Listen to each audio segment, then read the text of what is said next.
수목회충학 향문사 교재 93쪽 3-4 행동. 행동은 동물의 기본적인 특성이며 생존과 생식을 촉진하는 적응활동에 관하여 내적으로 명령된 시스템이라 정의할 수 있다. 3-4-1 타고난 행동. 타고난 행동은 유전적으로 프로그래밍 되어 있다. 개체는 채색이나 심액과 같은 물리적 특징을 물려받는 것과 마찬가지로 일련의 행동 특징을 물려받는다. 즉 이것은 어떤 동물의 행동에 대한 상세한 기록이라고 볼 수 있다. 일반적으로 타고난 행동은 다음과 같은 특성이 있다. 1. 유전성. DNA에 코드화되고 대대로 이어진다. 2. 내인성. 다른 동물과 격리되어 자란 동물에게 있다. 3. 상동성. 각 개체에 매번 같은 방식으로 행해진다. 4. 경직성. 발육이나 경험에 의해 수정되지 않는다. 5. 완벽성. 첫 번째 행함에서 완전하게 발육되거나 표현된다. 타고난 행동은 DNA로 코드화되어 있기 때문에 돌연변이, 재조합, 자연선택을 통해 유전적 변화를 겪는다. 물리적인 특성과 마찬가지로 타고난 행동은 진화론적 역사를 가진 계통 발생적인 적응이다. 곤충의 행동이 타고난다고 해서 반드시 단순하다는 의미는 아니다. 시간이 지남에 따라 자연선택은 꿀벌의 춤, 언어 또는 춤파리의 구애의식과 같이 놀랍도록 복잡하고 정교한 행동으로 이어질 수 있다. 이러한 행동들은 의도적이고 지적으로 보일지 모르지만 수백만 년 동안 자연선택을 통해 유전적으로 정제된 산물일 뿐이다. 일반적으로 타고난 행동은 외부의 자극에 대해 프로그래밍된 반응으로 간주한다. 타고난 행동은 다음 범주 중 하나에 속한다. 타고난 행동은 다음 범주 중 하나에 속한다. 1. 반사. 타고난 행동의 가장 기본적인 단위는 단순한 반사궁이다. 이것은 2개 정도의 신경이 관여할 수 있는 신경 경로이다. 즉 감각신경은 자극을 감지하고 작동세포에서 반응을 일으키는 운동신경과 연결된다. 반사궁은 감각신경과 운동신경 사이에 결합된 연합신경을 포함한다. 연합신경은 또한 다른 신경들과 연접되어 정보를 뇌와 다른 몸 부위로 전달한다. 대부분의 곤충에서 작은 방해로 촉발되는 단순한 놀라움의 반사작용과 보다 큰 방해로 촉발되는 보다 포괄적인 탈출의 반사작용이 모두 일어난다. 2. 정위행동. 정위행동은 외부 자극에 반응하여 발생하는 조율된 운동, 즉 걷기, 날기, 헤엄치기 등이다. 이들 행동은 곤충이 자극의 원인을 찾는 또는 피하는 데 도움을 줌으로써 생존을 위한 적응력을 높인다. 가장 단순한 행동은 단 한 개의 감각 수용체로부터 정보가 입력되는 반면 보다 진보된 행동은 한 쌍의 수용체로부터 쌍방으로 입력을 받는다. 3. 무정위 운동. 무정위 운동은 자극의 강도에 직접적으로 비례하는 운동 속도의 변화 또는 운동 방향의 전환이다. 오직 하나의 감각 수용체로부터 입력을 받는다. 무정의 운동은 비방향성, 즉 동물의 제멋대로 걷기로 나타난다. 무정의 운동. 4. 주성. 주성은 자극으로부터 바로 향하는 또는 자극에서 멀어지는 운동이다. 굴곡주성은 동물이 머리 또는 몸을 좌우로 움직여 자극의 강도를 연속적으로 비교하면서 전진하는 주성이다. 전향주성은 신호가 두 소용체에서 균등해지도록 쌍으로 된 감각 수용체로부터 양측의 입력을 요구한다. 자극의 강도는 자극원을 향한 운동을 증가시키고 자극원으로부터 멀어지는 운동을 감소시킨다. 흔히 자극의 유형과 관련된 단어와 합성하여 특징을 표현한다. 주광성, 예를 들면 주광성, 빛, 주지성, 중력, 주촉성, 다른 물체와의 접촉 등이다. 주성, 주광성, 빛, 주지성, 중력, 주촉성, 다른 물체와의 접촉 등이다. 4-2 학습된 행동. 학습은 경험을 결과로 나타나는 행동의 지속적인 변화로 정의할 수 있다. 새로 태어난 약충이나 유충은 사전 경험이 없기 때문에 이들의 첫 번째 행동은 완전히 선천적이다. 각 개체는 백지 상태로 삶을 시작한다. 시행착오나 관찰, 과거의 사건, 기억을 통해 새로운 기술과 지식을 획득한다. 학습된 행동은 다음과 같은 특성이 있다. 비유전성, 관찰이나 경험을 통해서만 획득한다. 외인성, 다른 동물과 격리되어 자란 동물에게는 없다. 외인성. 치환성, 시간이 지남에 따라 패턴이나 순서가 변화될 수 있다. 적응성, 변화하는 조건에 맞게 수정이 가능하다. 진보성, 훈련을 통해 개선하거나 세련되게 할 수 있다. 곤충은 상대적으로 단순한 신경계를 가지고 있지만 다음 같은 방법으로 학습하는 능력이 증명되었다. 관습화. 1. 관습화. 관습화는 중요하지 않거나 무의미하거나 반복적인 자극을 무시하도록 학습하는 과정이다. 예를 들어 바퀴류의 꼬리돌기에서 뿜어져 나오는 공기가 동물을 허둥지둥 도망치게 할 수 있다.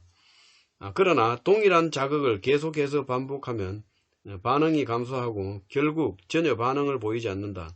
일부 곤충, 개체군에서 성페로몬을 광범위하게 사용하면 교미 행동이 중단되기도 한다. 2. 고전적 조건화. 고전적 조건화는 하나의 자극을 관련되지 않은 다른 자극과 연관하도록 학습하는 과정이다. 예를 들어 꿀벌은 꽃의 색깔과 향기를 꿀의 존재와 연관시키는 학습을 한다. 예를 들어 습식용 탁자 위에 있는 채색된 접시에서 설탕물을 수집하도록 훈련을 시킬 수 있다. 순수한 물이 담긴 파란색 접시를 설탕물이 담긴 노란색 접시에 옆에 놓으면 1벌은 접시의 자리를 바꾸어도 노란색을 먹이와 연관시키는 법을 빨리 배운다. 설탕물을 파란 접시로, 순수한 물을 노란 접시로 갑자기 바꾸면 꿀벌은 파란색을 무시하고 파란색 접시를 찾는 학습, 시행착오를 통해 다시 할 때까지 노란색에서 먹이 채취를 계속한다. 3. 도구적 학습.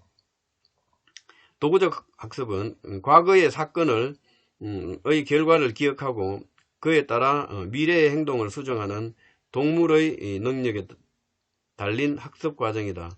좋은 결과, 긍정적인 대먹임은 행동을 보강하고 미래에 결과가 다시 출현할 가능성을 높인다.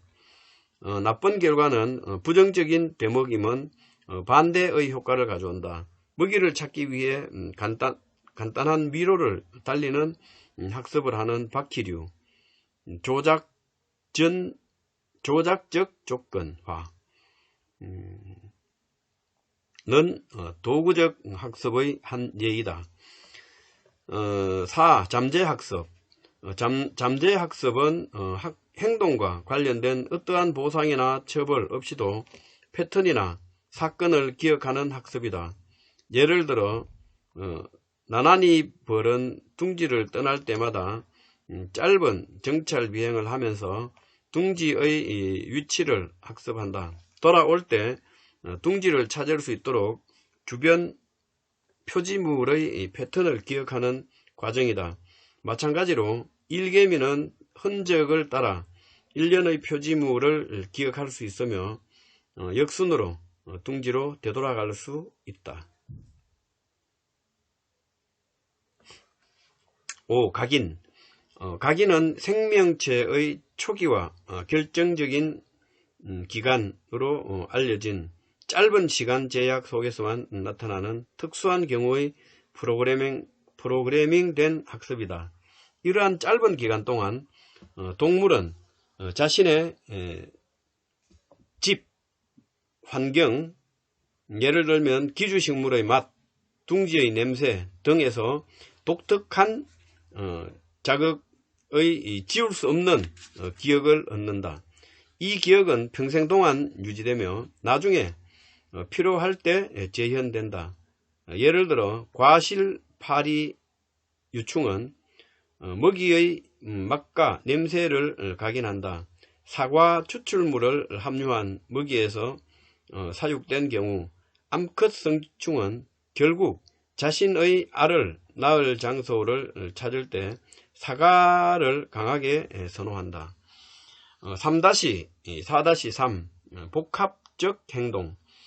동물의 행동은 100% 타고난 행동도 아니고 100% 학습된 행동도 아니다. 때때로 타고난 행동은 연습과 경험을 통해 수정 또는 변형될 수 있다. 예를 들어 메뚜기에서 비행 능력은 타고난 행동이지만 경험이 많고 나이 든 개체는 초보 비행자보다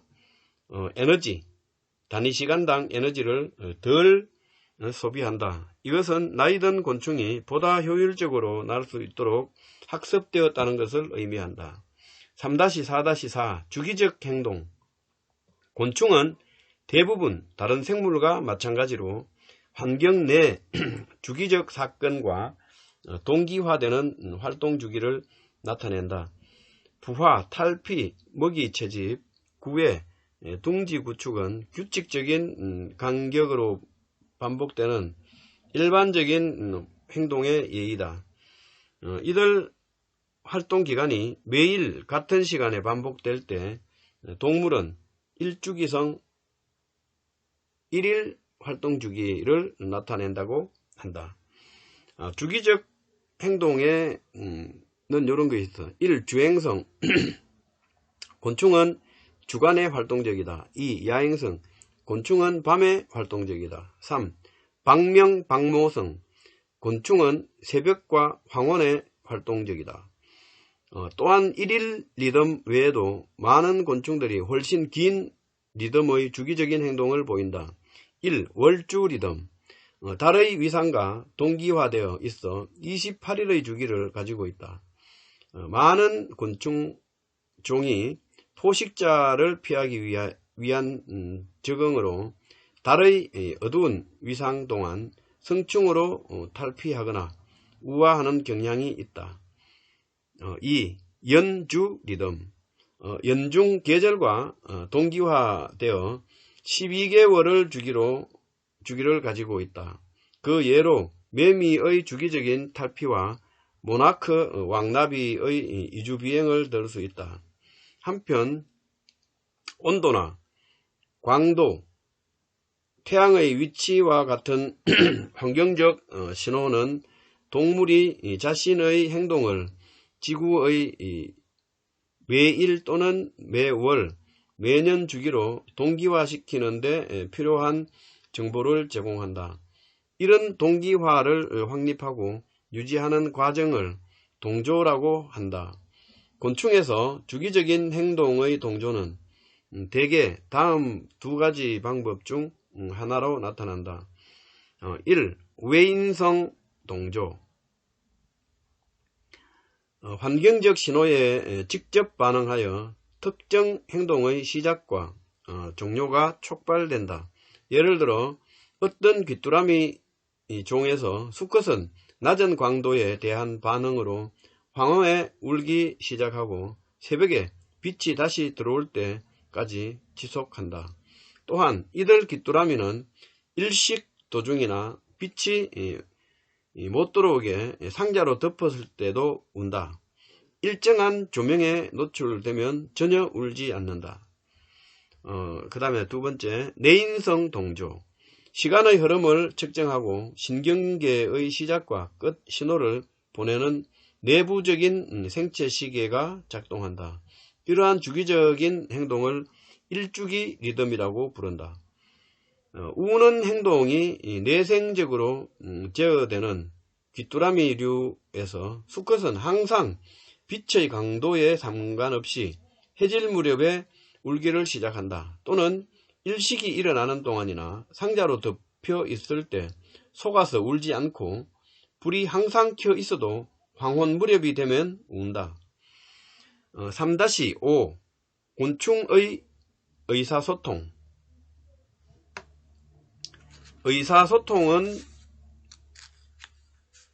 개체들 사이의 정보교환으로 정의할 수 있다. 곤충은 의사소통할 수 있는 많은 방법을 가지고 있지만 인간과 달리 곤충의 언어는 거의 전적으로 타고나는 것이다.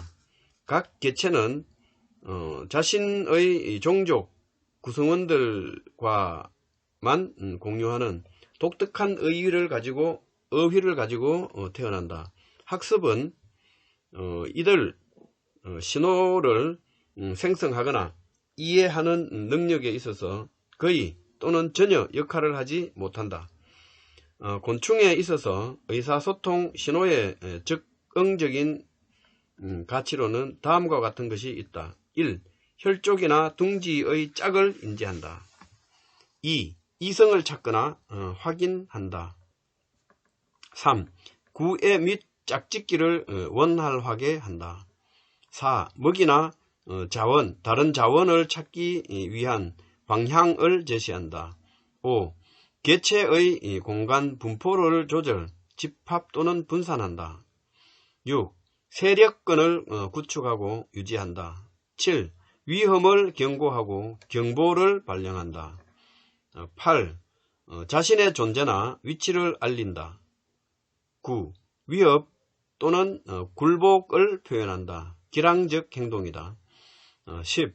속임수 및 의태로 작용한다. 곤충의 오감을 사용하여 주변 환경에 대한 정보를 얻는다. 이러한 감각 양식의 일부는 정보 교환을 위한 통로의 역할을 한다. 맛과 촉감은 접촉 감각이므로 두 개체가 서로 접촉할 때만 정보 교환을 할 수 있다. 시각, 후각, 냄새, 청각은 원격 감각으로 정보 신호는 상당한 거리에서도 공기 또는 물을 통해 전달할 수 있다. 각각의 신호 방식은 고유한 장단점을 가지고 있다. 각 신호 체계의 예는 다음과 같다. 3-5-1 촉감 의사소통. 많은 곤충들은 시각과 소리 감각이 좋지 않기 때문에 물리적인 접촉이 중요한 의사소통의 통로가 된다. 가뢰류에서 구애는 수컷의 더듬이로 암컷의 몸 양측을 연속적인 두드림으로 시작된다. 암컷은 딱지 날개를 들어 올려 수용 의사를 나타내고 수컷이 등 위에 오르도록 허락한다. 그러나 수컷은 탐색을 완료하기 위해 암컷이 생식기를 펼쳐 짝짓기를 시작하도록 자극될 때까지 정확한 빈도로 양치척을 번갈아 두드리는 행동을 계속해야만 한다. 두드림은 개미와 흰거미에서도 의사소통의 필수 요소이다. 정확히 어떤 정보를 교환하는지 분명하지 않지만 둥지에서 짝을 인지하거나 상호 먹이 교환을 유도한다고 알려져 있다. 일부 경우에 즉각적인 되먹임을 통해 발신자가 수신자의 반응을 모니터링하고 필요한 경우 신호를 변경할 수 있다. 개미와 흰개미는 병렬주행을 하는 동안 두더미로 앞 개체의 뒷다리를 두드린다. 이는 동료를 잃지 않았다는 사실을 지도자에게 알리는 대장놀이 행동이다. 두드림이 멈추면 지도자는 본능적으로 돌아서서 뒤따르는 개체들과 다시 접촉할 때까지 범위를 점점 더 넓혀 찾게 된다. 꿀벌의 춤 언어는 주로 벌집 위의 캄캄한 어둠 속에서 수행되는 촉감 의사소통의 체계이다. 원무는 벌통에 매우 근접한 보통 25m 이내의 밀원의 존재를 둥지의 동료들에게 알리는 신호이다. 다소 빈번한 방향 전환을 포함한 일련의 원주 순환으로 구성된다. 방향 전환의 빈도가 높을수록 밀원의 품질이 더 좋다. 팔자춤은 더 먼 거리에 이용된다. 각각의 반원형 회전 후에 직선으로 가면 일련의 복부 흔들기를 하는 팔자 모양의 패턴을 나타낸다. 거리는 직선으로 가는 시간과 흔들기의 빈도로 표시된다. 방향은 직선으로 가는 각도, 수직에 대한 각도로 표시되며 태양과 먹이원의 방향 사이 수평적인 각도에 해당한다. 촉감 의사소통의 장점은 다음과 같다. 1. 즉각적인 되먹임이 가능하다. 2. 한정된 지역에서 효과가 있다. 3. 개체별 수신자가 존재한다. 4. 어둠 속에서 효과적이다. 예, 동굴 목재의 갱도에서. 다음 촉감 의사소통의 단점은 다음과 같다. 먼 거리에서 효과가 없다. 2. 생명체는 직접 접촉해야만 한다. 3. 메시지가 각 수신자에게 반복되어야 한다. 4. 진동 신호를 포식자가 감지할 수 있다. 이런 장단점이 있다. 촉감 의사소통의 장단점. 그 다음에 3-5-2 소리 의사소통. 소리는 매우 효과적인 의사소통 방식이다. 주파수, 고음대, 저음, 진폭, 음향의 크기, 주기성, 주파수 및 진폭의 시간적 패턴이 달라질 수 있다. 이 세 가지 변수에 따라 곤충은 매우 광범위하고 복잡한 신호를 생성할 수 있다.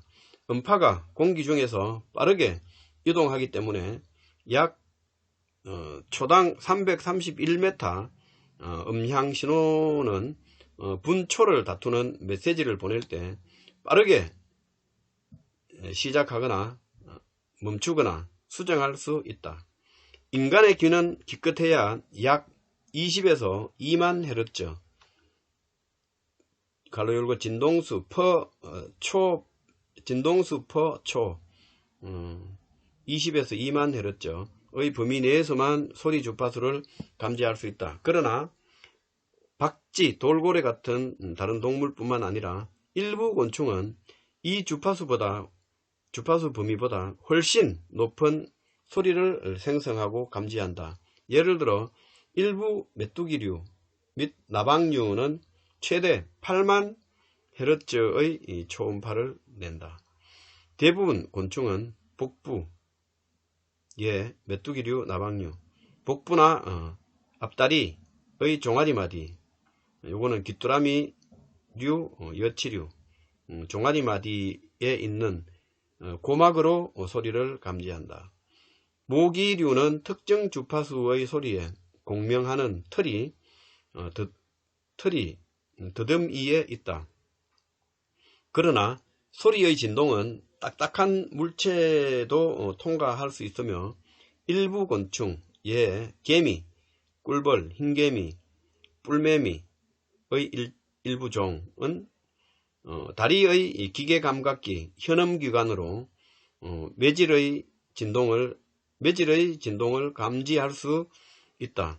이러한 신호는 곤충이 듣기보다 느끼기 때문에 일반적으로 촉감 의사소통의 한 형태로 간주된다. 소리 의사소통의 장점은 다음과 같다. 1. 환경적인 장벽에 한정되지 않는다. 2. 먼 거리에서 효과적이다. 3. 다양하고 빠른 변화로 정보의 양이 많다. 그 다음에 소리 의사소통의 단점은 다음과 같다. 발신자의 위치가 잠재적인 포식자에게 노출될 수 있다. 뜨들썩한 환경, 해변 등에서 효과가 떨어진다. 파도 소리 같은데. 3. 생성되는데 대사적으로 고가이다. 4. 발신지로부터 멀어짐에 따라 강도가 세제곱근 함수로 급격히 떨어지는 감쇄 현상이 나타난다. 그 다음에 곤충이 소리를 생성하는 기작은 다음과 같다. 1. 마찰음. 몸의 한 부분을 다른 부분에 비벼서 귀뚜라미, 땅강아지, 긴 꼬리, 여치. 2. 막의 진동은 깽깽매미, 17년 매미. 3. 부딪히거나 두드리기, 빗살수염 벌레. 4. 치찰음, 기문을 통한 강제 환기. 마다가스카르 휘파람 바퀴, 치처럼. 5. 날개 진동, 모기, 기생고치벌, 꿀벌. 3-5-3 화학 의사소통. 곤충은 다른 형태의 의사소통보다 화학적 신호에 더 많이 의존한다. 화학적 신호는 흔히 신호화학물질 또는 정보화학물질로 불리며 생명체 간의 상호작용을 중재하는 언어의 한 형태로 작용한다. 곤충은 이러한 낮은 농도의 화학물질에도 매우 민감하여 일부 경우에는 몇 분자만으로 반응을 유도하는 데 충분할 수 있다. 신호화학물질은 누가 메시지를 전송하고 누가 수신하는지에 따라 페로몬과 이종간 통신 물질 두 그룹으로 나눌 수 있으며 자세한 설명은 2-2-9 외분비계를 참조한다. 이건 나중에 한번 살펴보고. 화학 의사소통의 장단점은 다음과 같다. 1. 환경적인 장벽에 한정되지 않는다. 2. 먼 거리에서도 효과적이다. 3. 낮이나 밤이나 효과적이다. 4. 시각이나 신호보다 오래 지속된다. 5. 작은 양만 필요하기 때문에 대사적으로 저렴하다. 화학 의사소통의 단점은 다음과 같다. 정보의 양이 적다. 위쪽으로 방향으로는 효과가 없다. 수평적으로만 되는가 봐. 3-5-4 시각 의사소통. 많은 곤충들이 시각 신호로 의사소통을 한다. 나비와 나방의 날개에 있는 색채와 무늬, 기타 표식은 종의 인지를 용이하게 한다. 일부 곤충은 밝은 색이나 눈알 모양, 기타 독특한 표식을 이용하여 포식자를 놀라게 하거나 쏘는 능력을 광고하거나 다른 맛없는 종의 모습을 모방한다. 어떤 곤충은 짝을 유인하거나 둥지의 동료들과 의사소통하기 위해 춤과 같은 몸의 움직임을 이용한다. 이러한 신호는 대부분 대낮에만 효과적이다. 그러나 몇몇 곤충, 반딧불이는 스스로 빛을 내서 밤에 볼 수 있는 시각 신호를 이용한다. 눈알 모양 및 색상 표식과 같은 수동적인 신호는 무료 광고의 한 형태가 될 수 있다. 예를 들어 나비의 화려한 날개는 종의 신원을 알리는 게시판이다. 곤충은 이들 메시지를 나타내기 위한 대사적인 비용이 거의 없거나 전혀 없다. 왜냐하면 체표에서 없어서는 안 될 부분이기 때문이다. 잠재적인 포식자로부터 이러한 신호를 숨기는 편이 현명하므로 일부 곤충은 필요에 따라 자신의 메시지를 숨기는 방법도 가지고 있다. 예를 들어 네팔 나비과의 바네사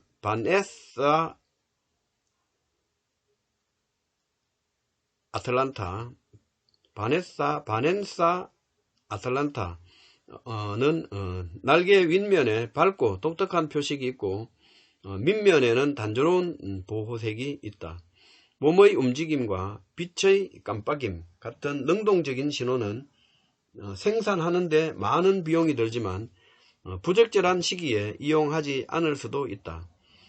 신호의 주파수나 지속시간, 주기성이 부가적인 의미를 전달할 수 있기 때문에 보다 많은 양의 정보를 포함할 수 있다. 예를 들어 반딧불이에서 빛의 펄스가 수컷 보통 비행과 암컷 보통 식물체의 자리 잡음 사이에 구애하는 대화로 이용된다. 종마다 독특한 깜빡임 패턴과 응답 시간이 있다. 인간과 달리 곤충은 자외선을 볼 수 있다. 일부 종은 자외선에 해당하는 스펙트럼의 파장을 이용하여 의사소통을 한다. 예를 들어 배추 흰나비 암컷은 날개 등면에 자외선을 반사하는 인편을 가지고 있다. 비행 중 날개가 하강할 때마다 수컷이 잠재적인 짝의 비행 흔적을 분명하게 인지할 수 있는 자외선의 짧은 깜빡임이 만들어진다. 깜빡이는 암컷은 공중에서 구애 행위에 참여하는 몇몇 수컷을 유인할 수 있다. 노랑나비류에서는 수컷만 자외선을 반사하는 인편을 가지고 있다. 수컷은 암컷 앞에서 날개를 벌럭거려 깜빡임의 구애 행위를 만들어낸다. 인편의 소실은 날개의 반사율을 감소시키므로 짝을 유혹하는 수컷의 능력을 저하시키는 노화의 징조이다. 시각 의사소통의 장점은 다음과 같다. 1. 먼 거리에서도 효과적이다. 2. 움직일 때에도 이용할 수 있다. 3. 빛의 속도로 빠르다. 5. 모든 방향에서 효과적이다. 바람과 무관하다. 아까 냄새 같은 경우는 바람 부는 반대 방향에 있으면 전달이 안 되겠지. 5. 수동적인 신호는 에너지의 소비를 필요로 하지 않는다. 수동적인 신호는 에너지의 소비를 필요하지 않는다. 시각 의사소통의 단점은 다음과 같다.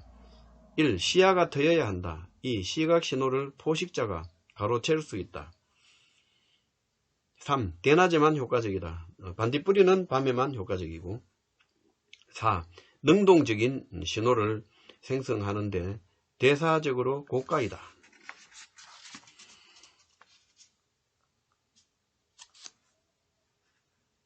자, 102페이지 사회성 곤충 3-6 요거는 다음 시간에 다시 하고